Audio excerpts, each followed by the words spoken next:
buenas tardes, amigos televidentes, una vez más con ustedes trayéndole una nueva entrega de su programa Visión RD, enfoque social con perspectiva diferente. Jacqueline Hidalgo les acompaña como de costumbre y agradeciéndole a Papá Dios permitirnos iniciar una nueva semana y que esperamos que sea productiva para todos.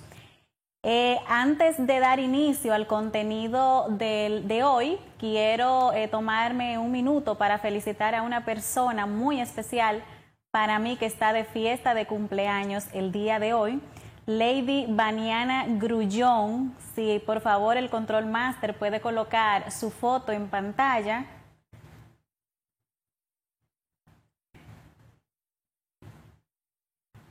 Lady Vaniana Grullón, que está de cumpleaños en New York. Así que hoy le deseamos desde Visión RD y de mi parte que pase un feliz cumpleaños, que lo disfrute y que Dios le dé salud, larga vida y mucho bienestar, que desde aquí se le aprecia y bastante. Así que nada, que lo cumpla feliz Lady Vaniana Grullón. Bien, entonces ahora sí, vamos a entrar en contexto. Tenemos un invitado muy especial con una gran formación académica con el cual estaremos conversando y analizando lo que fue el discurso de rendición de cuenta del presidente de la República, licenciado Luis Abinader Corona, que se efectuó como cada año corresponde, cada 27 de febrero, Día de la Independencia Nacional. Es una atribución del presidente realizarla. Así que fue un discurso largo, con demasiado contenido y pues bueno, aquí estaremos analizando de mano de un economista, nada más y nada menos, ya que básicamente todos los temas tocados en este discurso tienen que ver con el aspecto económico. Es por ello que tenemos hoy como invitado al licenciado Juan Ramón Mejía Betances, quien es miembro de la Dirección Central de la Fuerza del Pueblo, también es miembro de la Secretaría de Economía de esta organización política, analista político y financiero con estudios en economía, una persona que tiene una vasta experiencia, como le decía, en el sector financiero, ya que laboró por 19 años en la banca, elaboró en el Chase Manhattan Bank, en el Baninter y en el Banco Mercantil. Se especializa en preparación y evaluación de proyectos, también a la consultoría financiera y gestiones de ventas para empresas locales e internacionales. Así que formalmente le doy la bienvenida al licenciado Juan Ramón Mejía Betances. ¿Cómo estás, Ramón?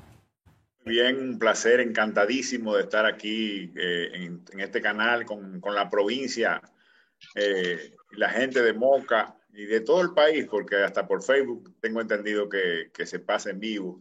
Y también en el exterior, mándele un saludo a la Asociación de Dominicanos en Canadá, en Montreal, también los dominicanos, así, y en Europa. Sí, a través de las redes sociales. Hoy en día ustedes tienen la ventaja de que aparte de un canal tienen demasiadas vías para transmitir y retransmitir sus programas. La verdad es que es un placer, Jacqueline, estar aquí contigo y me encanta el tema que vamos a tocar hoy. Así es, bien. Mira, Juan Ramón, antes de entrar al análisis de lo que fue el discurso de rendición de cuentas del presidente de la República, es una pregunta obligada, o más bien es un tema obligado, hablar sobre la firma del pacto eléctrico. ¿A quiénes beneficia el pacto eléctrico toda vez que no estuvo presente en la firma de este pacto la representación de la sociedad, esas organizaciones que representan los intereses de la sociedad dominicana? Mira, sin duda el pacto eléctrico ha sido algo que ha sido bien difícil de firmar. Incluso este pacto que se acaba de firmar no tiene ni una coma cambiada. Y ese pacto, el PRM y el presidente Luis Abinader, desde la oposición, se opusieron a la firma de él. Sin embargo, ahora cuando toman la presidencia, toman el pacto y de nuevo lo traen a la mesa, porque como ellos dijeron, como dijo el propio presidente Abinader, no se trata de lo perfecto, de lo que se querría, se trata de lo que se podía. Cuando se habla de pacto, cuando se habla de poner en sintonía sectores, definitivamente se hace difícil y siempre habrá un grupo que quedará descontento. Sin lugar a duda, el pacto de alguna forma mejora las condiciones, rompe con una serie de acuerdos que había en el pasado que eran muy onerosos para el Estado dominicano, y realmente el Estado dominicano podrá en este momento de mejor forma negociar los precios de la energía, pero debe seguir haciendo algunos otros pasos importantes, como ha prometido el presidente, de cerrar, de unir las EDES para minimizar las grandes nóminas que hay en esas empresas y hacer una serie de pasos. De manera, nosotros en República Dominicana tenemos salarios bajos. Y esos salarios bajos nos dan una ventaja competitiva frente a otras naciones. Pero cuando las industrias vienen a analizar en República Dominicana su instalación, su columna de costos, ven que la energía eléctrica es uno de los factores que más pesa en su grupo de costos. Y es porque la energía eléctrica en la República Dominicana ha sido demasiado cara. No nos podemos comparar con países como, por ejemplo, Venezuela, que es un país eminentemente petrolero. Sin embargo, toda su energía es hídrica, son represas y prácticamente ellos no necesitan el petróleo para generar energía. Países como Colombia, que tienen hídrica y tienen carbón, y países como los países desarrollados, que la mayoría de la generación hoy en día es nuclear, que es sumamente barata. Entonces, República Dominicana hemos tenido históricamente una matriz energética muy cara, y eso ya está cambiando, y este pacto va a venir a sumarse en ese sentido. Yo entiendo que hay muchas plantas que se están transformando a gas natural. El presidente incluso anunció una licitación para Montecristi instalar una planta de gas natural que vendría a sumar 800 kilowatts al sistema eléctrico. Excelente anuncios. Realmente no lo va a hacer el Estado, o sea que no podrá hacer una Punta Catalina sobrevaluada, sino que van a recibir ofertas de quién quiere instalarse, hacer ese proyecto ahí, para ellos darle toda la permisología y cederle el espacio. Es mucho más transparente, el Estado no va a tener que endeudarse, lo va a hacer el sector privado, pero vamos a tener energía más barata y más limpia que es la del carbón. Hay que ver si realmente vamos a tener una energía más barata, porque la sociedad, los ciudadanos somos los que utilizamos y pagamos el servicio de la energía eléctrica, y no se escucharon sus voces, y como usted dijo al principio, es un pacto al que estaba sobre la mesa y que no se le cambió nada, y un pacto al que el gobierno, cuando era oposición, se oponía, y que no se había firmado precisamente porque cuando estaba en discusión en el año 2019, la representación de la sociedad, es decir, la sociedad civil no estaba de acuerdo con algunos puntos que se establecían en dicho pacto. Sí, es así. Lo que pasa es que hay que ver los detalles, por qué no estaba de acuerdo. Yo te juro que no tengo los detalles exactos, porque muchas veces la sociedad civil, los representantes de la sociedad civil también obedecen a intereses. Entonces eso es lo que habría que ver. Pero yo estoy seguro que de cualquier forma, la nueva forma de facturación va a venir, va a provocar que se pueda hacer ajustes en el costo energético. Yo entiendo que el costo energético va a bajar, que con la energía limpia, con el gas natural, y incluso están hablando de que se aprobaron algunos proyectos. En el discurso del presidente se habló de algunos proyectos que ya estaban aprobados, pero que ya le dieron luz verde para comenzar a instalarse, eólicos y solares incluso, que también van a ayudar a la reducción de los costos energéticos.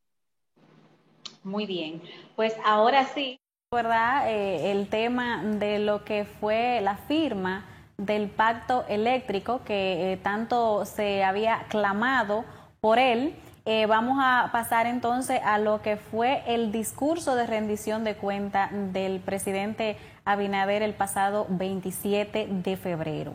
Lo primero que es importante saber, según su criterio, es si fue acertado hablar de grandes logros del gobierno a 6 meses de gestión, tomando en cuenta la condición en la que recibió el gobierno, el Estado, bajo la peor crisis económica de todos los tiempos, podríamos decir, y también en la peor crisis sanitaria. Sí, mira, definitivamente hacer un discurso de rendición de cuentas en apenas 6 meses se hace un poco cuesta arriba, porque cuando tú hablas de rendición de cuentas y tú eres político, pues normalmente tú tratas de exaltar los grandes logros que has tenido. Y definitivamente el gobierno en medio de esta pandemia ha tenido pocos logros, no por falta de diligencia, que conste, sino que definitivamente estamos en medio del mundo, el globo terráqueo, estamos en medio de una pandemia y estamos en medio de una crisis económica. Nuestra principal industria es la industria turística, y la industria turística es la industria que más tardará en recuperarse y ha sido la más afectada en el globo terráqueo.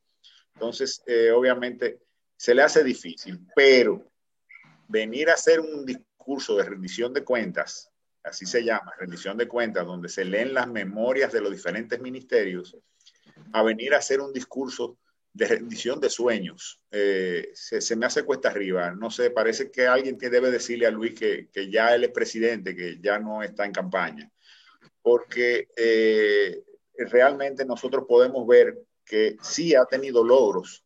Podemos hablar de una justicia independiente, que es un logro importante, es un logro que hacía falta, que genera temor a los funcionarios actuales que entienden que hay un régimen de consecuencia en la República Dominicana y que si lo hacen mal, si se roban los recursos del Estado, pues van a pasar por lo mismo que están pasando algunos de los funcionarios del gobierno pasado. Entonces eso es muy importante y es uno de los logros que yo entiendo que ha tenido el gobierno. También mencionó lo de SENASA, incluir a la gente a SENASA, hacer que SENASA sea universal y gratuito. Eso es para mí un gran logro que ha tenido el gobierno. Y quizás el logro más importante del gobierno de Luis Abinader es lo que ha logrado el Ministerio de Industria y Comercio en cuanto a la dinamización del sector zona franca e industrial. El gobierno se dio cuenta de que había que diversificar la economía, que la economía no podía estar sustentada solamente en turismo, y menos en este momento, que la inversión en turismo era botar dinero, y realmente hizo un esfuerzo. Y realmente el esfuerzo ha traído como consecuencia cifras récord de exportación de las zonas francas. Vemos también las MIPIMES como han conseguido financiamientos, han habido políticas monetarias que ayudan a los financiamientos a tasas mucho más baratas. Entonces, definitivamente hay algo que exhibir en ese sector muy importante. Yo creo que el trabajo que se ha hecho en industria y comercio ha sido formidable. Sobre la seguridad, es obvio que lo primero que tenemos que hacer es que nuestros policías tengan salarios dignos, que se les garantice la salud, y el gobierno lo ha hecho. Ahora, después, salir a hablar de construir, hablaron de los recursos hídricos en todo el territorio nacional, los canales, hablaron de acueductos, hablaron de la planta de Montecristi, que esa ya la mencioné, hablaron de lo que van a hacer en Santo Domingo Norte, Santo Domingo Este y Santo Domingo Oeste, grandes inversiones, ampliación del metro, teleférico, ampliación de calles, de carreteras, la remodelación de la autopista Duarte, construir la circunvalación de Baní, construir la circunvalación de San Francisco de Macorís, construir la carretera del Ámbar. La verdad que le quedó bonito el discurso y no podemos criticar lo que dijo. Ahora, queremos preguntar por lo que no dijo, porque necesitaríamos, como economistas, saber Y lo más bueno, lo mejor que tiene el gobierno es que entiendo que sabe que lo que tiene que hacer es dinamizar la economía por la vía de las construcciones.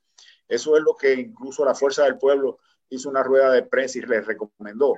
Eso es necesario, pero prometer tantas obras, subir las expectativas de la sociedad a un nivel tan alto, resulta cuesta arriba para en un futuro inmediato poder cumplir con todas esas obras.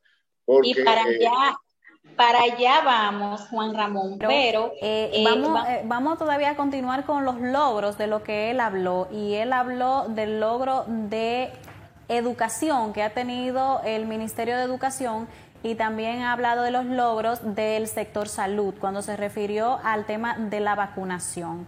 ¿Cómo tú valoras la gestión del Ministerio de Educación, que si bien es cierto podríamos decir que ha tenido algunos logros, pero cuánto nos ha costado en términos económicos, y si existen algunas fórmulas para abaratar, ¿verdad que sí?, lo que ha sido esa gran inversión en educación sin que se pierda la efectividad en la misma? Mira, la efectividad no es 100%. Realmente hoy en día no podemos decir que nuestros niños se están educando igual que antes, porque los niños que están ahora mismo con un radio educándose o en una televisión versus los niños que están en otros colegios, escuelas privadas, con una computadora, pues hay unas diferencias y hay unas ventajas. Nosotros vamos a tener una laguna del año 2020 y 2021. Va a haber lagunas en todos esos estudiantes. No es tan fácil. Los padres tienen que salir a trabajar. La responsabilidad de los niños no es tan fácil que se pongan a oír clases, teniendo cómo jugar, cómo no escucharlas. Y si muchos de los niños tienen problemas de atención en un aula, con un profesor que le llama la atención, imagínense usted en su casa. Realmente, pero también tenemos que decir que el gobierno ha hecho lo posible dentro de una crisis sanitaria de magnitudes sin precedentes históricas.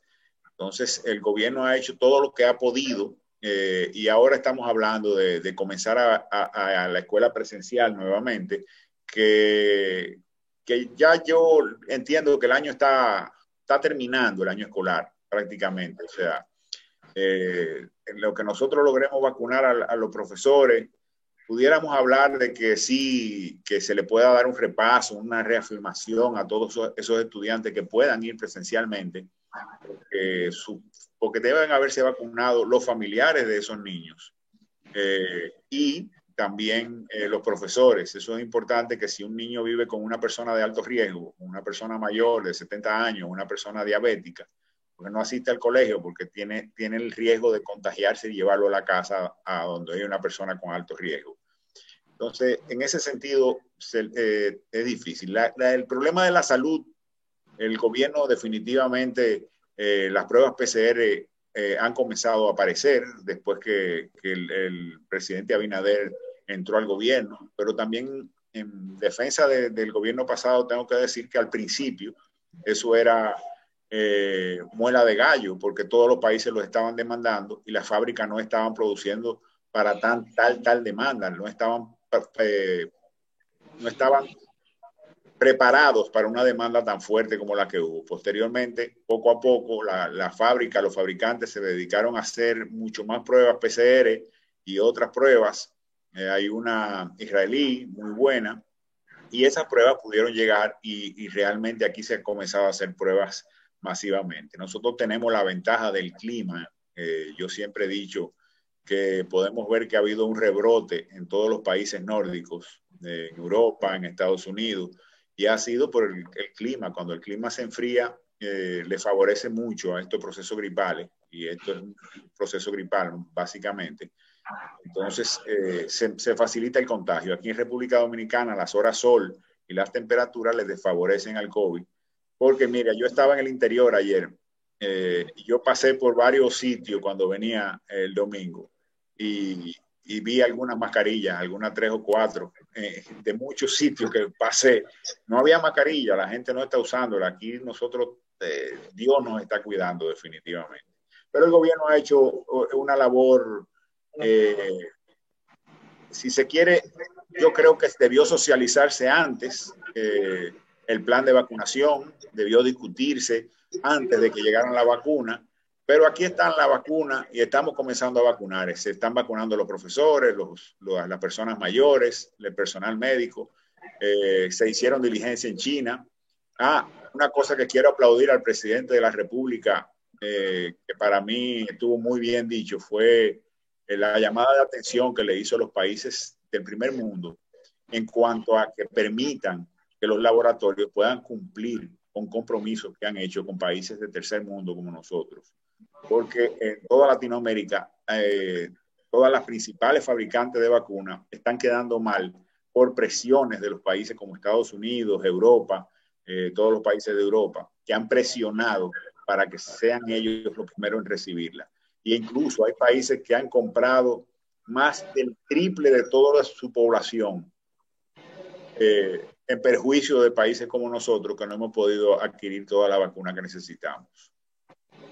Y hablando de China, también es importante saber cómo ha valorado usted la gestión del presidente Abinader con respecto a las vacunas y la comercialización con China, toda vez que desde su toma de posesión él asumió una actitud, podríamos llamar que un poco hostil respecto a China, y podemos ver cómo China, aunque sea un asunto comercial, ha estado en toda la disposición de colaborar y de hecho, al parecer, el presidente también decidió dejar de lado ese favoritismo que en un momento fue muy evidente respecto de China con otros países y acceder a adquirir un gran lote de vacunas a China. Sin duda, el presidente Luis Abinader llegó al Palacio Nacional con algunos compromisos con los Estados Unidos, porque definitivamente lo primero que hizo en términos de política internacional fue vetar las inversiones de los chinos en el área de comunicación, de puertos y aeropuertos.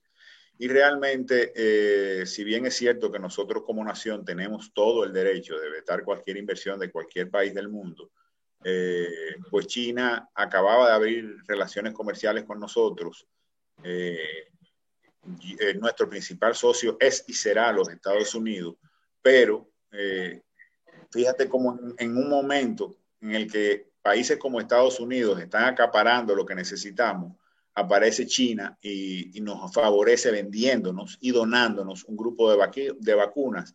Eso quiere decir que en términos de política exterior, en términos del manejo que debe tener un presidente y un Estado, no debemos ser tan parcializados. Nosotros no nos tenemos que meter en ese conflicto de las grandes naciones. Nosotros tenemos que manejar buenas relaciones con todos los países, especialmente con nuestros dos principales socios, porque cada vez nosotros compramos más productos de China y China compra más productos de nosotros.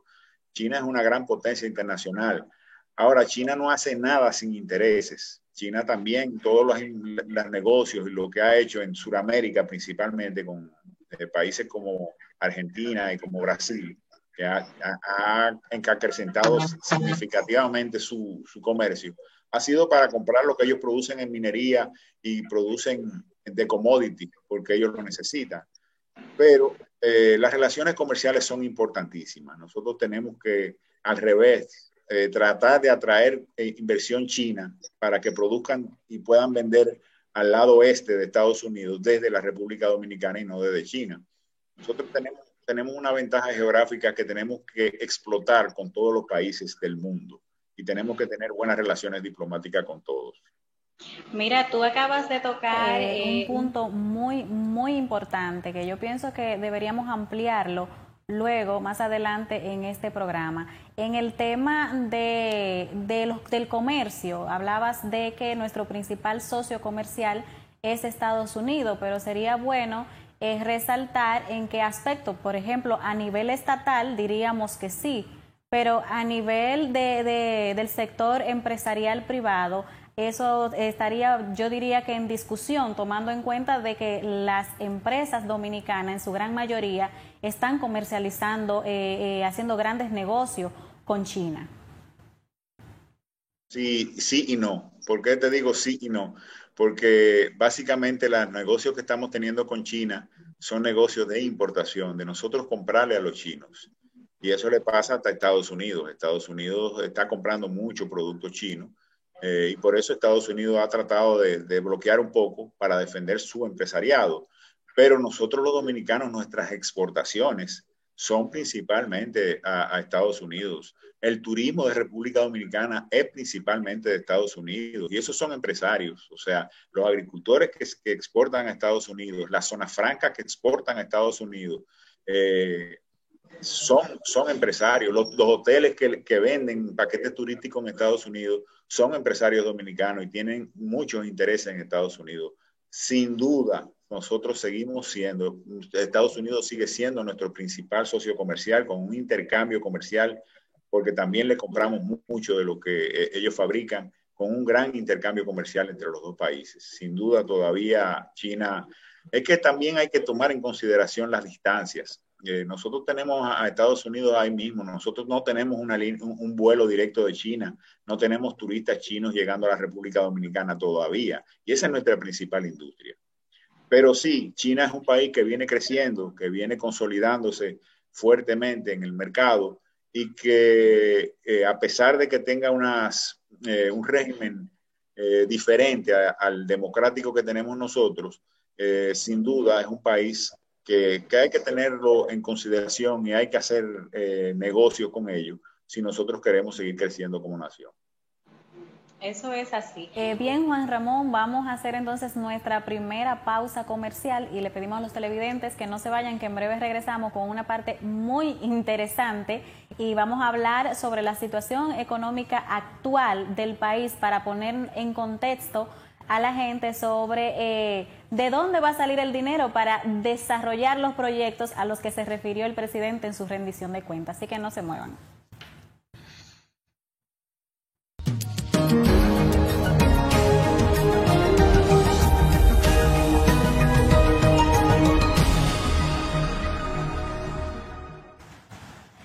Muy bien, estamos de vuelta y continuamos con Visión RD y nuestro invitado de hoy, el licenciado Juan Ramón Mejía, economista.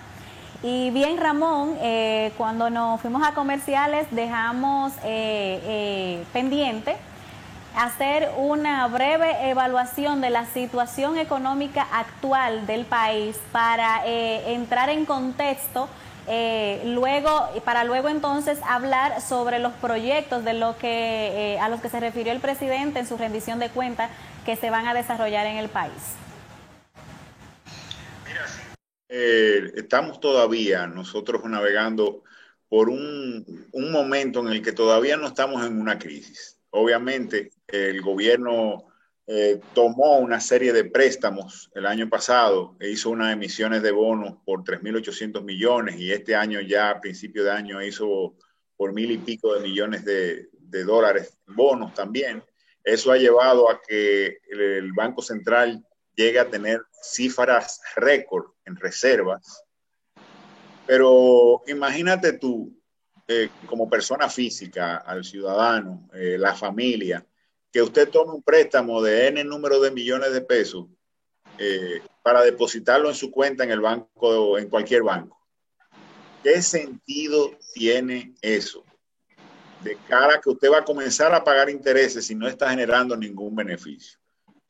Yo reitero, el presidente Luis Abinader sabe lo que hay que hacer para dinamizar la economía, sabe que hay que comenzar un programa de inversión en obras reproductivas, en obras de infraestructura, pero él no sabe cómo hacerlo, él no sabe, él no ha podido llevar a cabo esos planes y tiene los recursos, tiene gran parte de los recursos que necesita para iniciar algunas de esas obras, porque si le mete el guante a todas, definitivamente no tiene. Además de que tenemos que tener en cuenta que el turismo no se va a recuperar hasta finales de año. Sin duda, el turismo va a mantenerse bajo, porque la temporada alta nuestra comienza en noviembre, octubre, noviembre, y las vacunaciones hasta esa fecha no van a ser no van a llegar a más del 80% de la población mundial. Cuando Cuando estemos cerca del 80-90% de la vacunación, entonces vendrá nuestra temporada alta. Y no es que el turismo se va a recuperar, el turismo va a comenzar una recuperación paulatina que tomará años volverla a tener al punto anterior. Pero gracias a Dios los sectores de inversión del área turística creen en República Dominicana y se están haciendo inversiones para remodelaciones e inversiones para 14,000 habitaciones adicionales. O sea que sin duda el empresariado mundial está invirtiendo en República Dominicana para acrecentar. Esos números son sin incluir el gran proyecto que el presidente ha anunciado en Pedernales, en Valle de las Águilas específicamente, que sin dudas va a traer un dinamismo, habló de un aeropuerto. La verdad es que no sabemos cómo va a ser, cómo él planea hacer tantas obras. Yo creo que él tampoco lo sabe. No han podido ejecutar bien programas. Fíjate que él ha anunciado como un logro los ahorros que ha tenido en cuanto al déficit del año pasado y en cuanto a que ha gastado menos de lo presupuestado en enero. No siendo esto un logro en tiempo de pandemia, porque la economía se dinamiza. Fíjate qué pasa. El sector privado, en términos generales, cuando invierte, busca beneficios. Y el sector privado en tiempos de pandemia, en tiempos de crisis económica, se pone temeroso y no hace inversiones porque no necesariamente va a tener un retorno de inversión adecuado. Entonces, eso es lo que hace que la economía se frene. En ese momento, el que está llamado a hacer las inversiones y a gastar dinero en obras reproductivas, en obras que puedan generarle bienestar a esta generación y a las futuras generaciones que estarán llamados a pagarlo, es el gobierno. El gobierno debería estar comenzando todas esas obras o algunas partes de las obras que prometió. También el presidente mencionó lo del peaje sombra, que considero que fue un mal anuncio, porque anunciar algo que él no sabe cómo lo va a hacer, o sea, tú te fijas, eso es una prueba de que él anuncia cosas que no sabe cómo la va a lograr, porque él mismo dijo, el peaje sombra es una barbaridad, lo habremos pagado N número de veces, etcétera, etcétera, pero voy a pasárselo a unos abogados para que comiencen a revisar cómo podemos romper el contrato.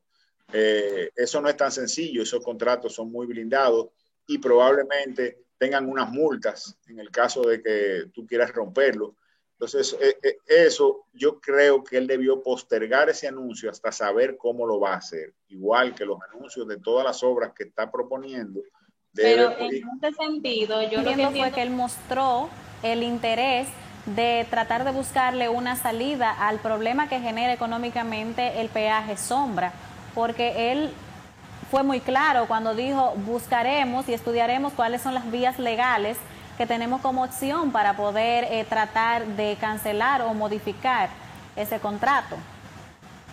Sí, estamos hablando de un presidente con toda la buena fe del mundo, con las mejores intenciones, sacó un 100 en eso, optimista, un presidente que irradia buenas intenciones, de verdad que sí, pero como presidente ya no está en campaña, no puede estar, no debería, perdón, porque él es el presidente, no debería estar diciendo cosas que va a intentar hacer. Él debe anunciar la que sí va a hacer y él dice que va a poner a estudiar a los abogados, todavía no sabe cómo lograrlo. Entonces yo creo que no es dejarlo de hacer, es hacerlo, pero anunciarlo cuando ya tenga los mecanismos y la seguridad de que va a poderlo lograr. Igualmente que las obras, o sea, si usted está seguro que puede construir todas esas obras, pues yo estaría 100% de acuerdo. Otra cosa que sucede mucho en este país es que, por ejemplo, si tú quieres garantizarte energía, tú tienes que tener un inversor o una planta. Si quieres agua continua, tienes que tener o un tinaco o una cisterna. Pero si tú quieres seguridad, tú tienes que tener un arma de fuego. Y el gobierno está pensando en un desarme. No sé hasta qué nivel, pero yo creo que es importante que piense en eso. Lo que sí es que deben ser más estrictos a quienes se le dan permisos de armas, de porte y tenencia de armas, pero obviamente el ciudadano dominicano se está autoprotegiendo porque no se siente protegido por la Policía Nacional. Eso en un sentido. Otro punto que mencionó el presidente, que hay que saber que puede costar dinero, es la titularización de los parques nacionales a nombre del Estado Dominicano. Eso es fantástico. Eso es fantástico porque eso es lo que está generando. Por ejemplo, el hotel que iban a hacer en el Parque del Este, que comenzaron a hacerlo incluso, fue un hotel de unos títulos que estaban a nombre de una persona, de unos campesinos, y ese hotelero le compró esos títulos en un parque nacional, sabiendo que era un parque nacional. Pero entonces, si es un parque nacional, ¿por qué hay títulos de personas independientes? Eso está mal. Ahora, si el gobierno va a sacar títulos a nombre del Estado Dominicano, a esas personas que tienen títulos ahí, se le va a compensar de alguna forma, va a ver que le van a pagar. Habría que explicar mejor cómo se va a hacer eso. Eso sería muy importante, pero aplaudo también esa decisión de que se titule a nombre del Estado para que deje de generar confusiones. Sobre de dónde va a salir el dinero para desarrollar las obras a las que se refirió el presidente de la República. ¿Cuáles son las propuestas que tiene la Fuerza del Pueblo en términos económicos que entiendan que es la vía por la que el presidente debe ir para poder lograr desarrollar esos proyectos? Mira, el presidente Luis Abinader ha hablado mucho, es un abanderado y promulgó esa ley, aunque fue una ley que se sometió en el gobierno pasado, la ley de alianzas público-privadas. Estamos 100% de acuerdo con el gobierno de que muchas de esas obras deben tratarse de lograr con alianzas público-privadas, pero hay que entender que las alianzas público-privadas dependen de un interés del privado, uno, y dos, llevar a cabo un proyecto, el inicio de un proyecto de alianza público-privada toma alrededor de entre 6 meses y un año. Y este país está urgido de que comencemos a hacer obras, de que se dinamice la economía. Al tú comenzar a hacer las casas que el presidente ha prometido, por ejemplo, cuando tú comienzas a hacer todas esas casas, el que pone las tuberías, el que pone los pisos, el que pinta, el que pone lo eléctrico, todos los sectores se dinamizan. El que vende la varilla, el que vende los bloques, el que vende el cemento, el que vende la arena, los camiones, todo eso genera dinamización y toda esa gente que trabaja en esa obra salen a otros sectores a consumir y se dinamiza en sentido general la economía, además de que posteriormente una familia dominicana tendrá una casa. Eso es muy importante. Y nosotros hemos dicho que sí, que la alianza público-privada es importante, es la mejor vía, pero es lenta y necesitamos comenzar. Entonces el gobierno, aún tenga que endeudarse, siempre que sea para obras reproductivas, entiéndase, obras que van a generar beneficios y desarrollo para el país en el presente y en el futuro, porque todos esos préstamos los va a pagar esta y otras generaciones. Entonces, todas esas carreteras que se hagan deben disfrutarla, usufructuarla esta y otras generaciones que nos sobrevivan.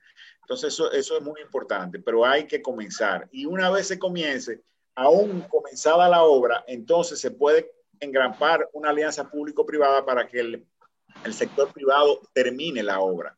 Pero sin dudas el gobierno debe comenzar ya. No puede seguir postergándolo. Debe tomar préstamos para hacer alguna de esas obras. Yo no he dicho en ningún momento que se vayan, que piense que es adecuado intentar hacer todo lo que él dijo, porque todo lo que él dijo no lo va a hacer en los 4 años. No lo va a hacer con toda seguridad. Además, estamos anunciando una verja perimetral de la República Dominicana. ¿Cuánto cuesta eso? ¿Y cuánto se necesita para otras obras de mayor prioridad? Porque yo soy de los que piensa que sí, que debe haber una verja ahí, pero ¿será este el momento de sacrificar a la economía dominicana en hacer una verja con Haití? Podemos esperar más adelante que la economía esté más estable, porque en vez de hacer eso, tú haces una carretera, tú haces un hospital, tú haces escuelas, y yo creo que son inversiones, o haces vivienda.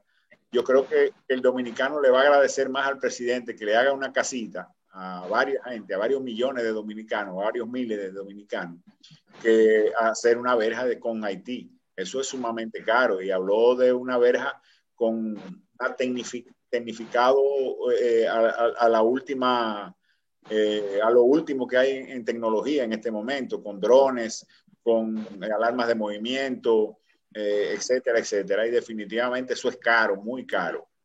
Una frontera.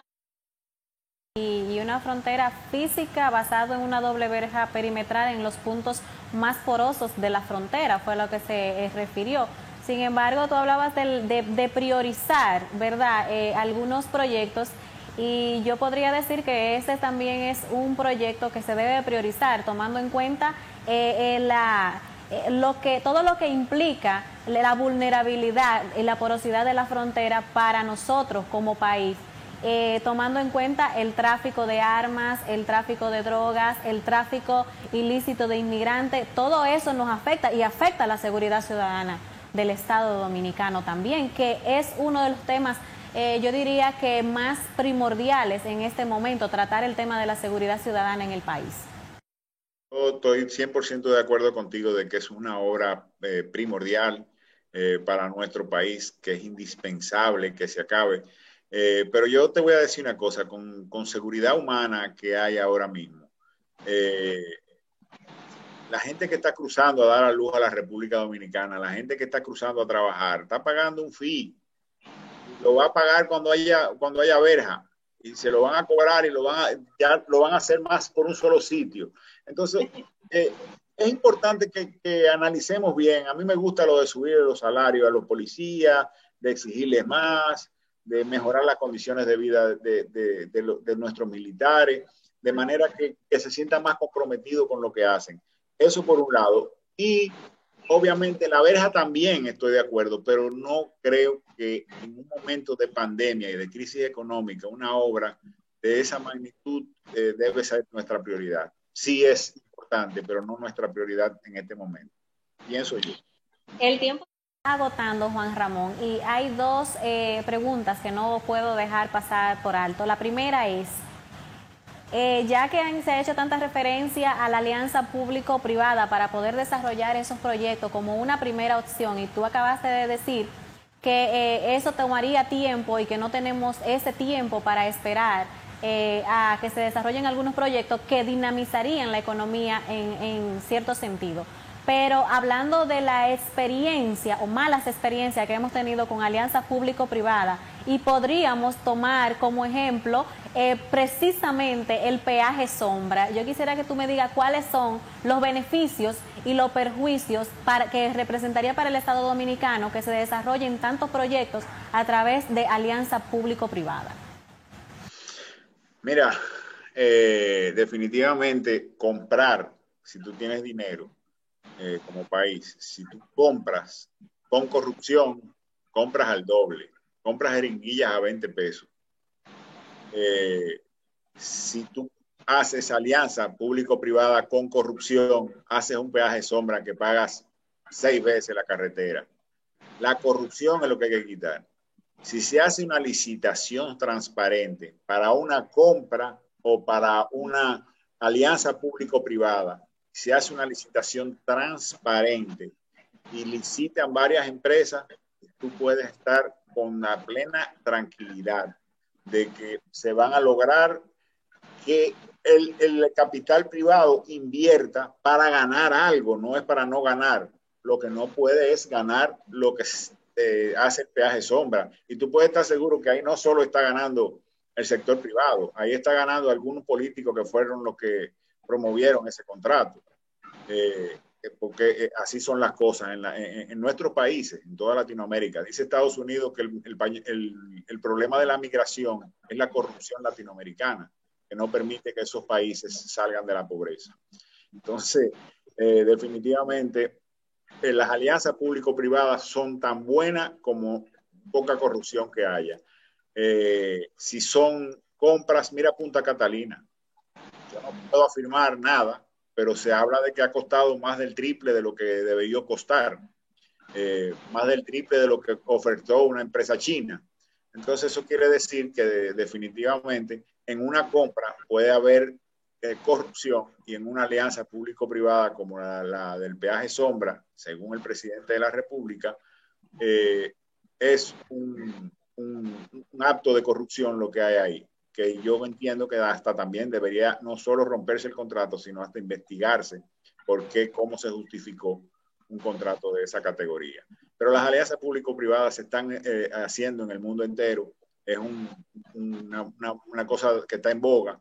No aumenta el endeudamiento del país, porque el país no le debe a esa empresa, sino que esa empresa gestiona ese bien que construyó y se cobra y gana dinero, pero la gente, por ejemplo, el peaje de Samaná, todos decimos que es carísimo, pero vámonos por Higüey, vámonos por Cotuí, por ahí, por San Francisco, para Samaná, nos toma 5 horas y gastamos el doble de gasolina. Entonces, definitivamente, los peajes en todos los países del mundo, hasta dentro de la ciudad, hay elevados que tienen peaje cuando tú te sales. Nosotros tenemos que acostumbrarnos a pagar por esas construcciones, y eso es importante, que son bienes que se autopagan. Aquí hay suficiente transporte, suficiente movimiento, movilidad, que pueden ser rentables todas esas carreteras. Y eso solo es haciendo las licitaciones con la claridad y la transparencia que el gobierno ha permitido, que lo primero que ha mencionado es un gobierno transparente y un gobierno ético. Si es transparente, clave, sí. Porque el problema que hemos tenido anteriormente con las alianzas público-privadas ha sido el secretismo con el que se ha manejado y la falta de conocimiento de la ciudadanía para poder oponerse a ciertos convenios, ¿verdad? A ciertos acuerdos.